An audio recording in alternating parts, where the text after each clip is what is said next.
Did you make off well with the movie or no? Did you because I saw a lawsuit or something? Did you file a lawsuit against? I did. So well, that's a different story. So I did well with the movie in the beginning, but it's not really what you make on a movie. It's what it does for you branding wise, right? And the movie became this ultimate cult hit. What I sued them for is because, believe it or not, is the guys that financed the movie were the guys that stole all that money from Malaysia. They stole like $3 billion. It was the biggest crime in history, a $3 billion theft from the Malaysian Sovereign Wealth Fund, courtesy of Goldman Sachs. There's no great crime without Goldman Sachs having at least their finger in it, right? And it was this guy Jolo and Reza Aziz. And he was the prime minister's son, and they financed the movie. And then they all turned out the money was all stolen. Then one of them is still on the lam. He's changed his face. Jolo changed his face. You could be Jolo, by the way. You're not Jolo, are you? No, I don't think so. I don't think you don't think so, right? So Jolo is on the lam still. What happened is the way it works is I ended up getting back the rights to docuseries, which I'm going to be doing this year, probably with Netflix, and also the Broadway show, which is really cool, which I'll do at one point, when the time is right and Broadway opens up again, right? That'll be great, a musical for The Wolf of Wall Street. But they have the TV rights and I get a royalty. So I can't do the TV rights without them. Now, at this point, every network would bid for the TV rights to The Wolf of Wall Street, but they don't want to be involved at all because they want to make believe this never happened. They're trying to hide. So they're trying to squash any usage of the rights. And when I sold them the rights, it was the anticipation that obviously that they would try to exploit the rights and so forth. And so I'm suing them to get those rights back. Was the movie misleading at all? Like, what was the most misleading scene that you're like, that didn't happen? They made me look like a fucking asshole.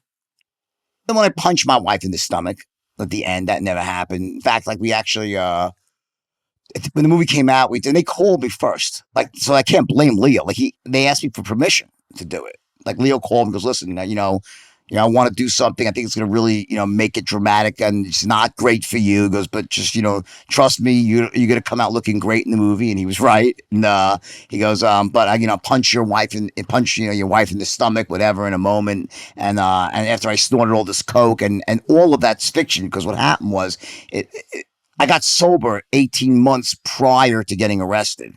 So like they had me like relapsing after I get arrested and going crazy and punching her. So the timeline's all off and I never punched her, right? So when the movie came out, my ex and I took the kids together to a private screening. We're like, listen, that never happened. So we kind of told. So yeah, that was. It didn't really bother me. It really didn't bother me actually because I knew it wasn't true, right? And my kids know it's not true. There was a bunch of things that were like most of the stuff that wasn't true was mostly that the timeline was off. Like a lot of things were collapsed. Like for example, at the end of the movie, like they asked me to cooperate, which I did, right? And I was cooperating with the government, but I wasn't against my friends, and they wanted me to rat out my friend, and I refused to cooperate against my friend. I slipped my friend the note. Right? Don't incriminate yourself. Right? So I was like, yeah, I'll cooperate against people, but not my buddies. Right? That was my mindset. Like I'll tell them where the money is. I'll show them what happened. But I didn't think I had to wire up against one of my closest friends. So when I was faced with that moment, you can't say no. But I slipped him a note saying, don't incriminate yourself. And you guys were like out to lunch or something? Yeah, at a dinner, and they were outside in a van.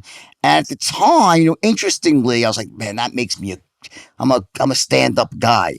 It was the stupidest thing I ever did in my fucking life because he turned me in.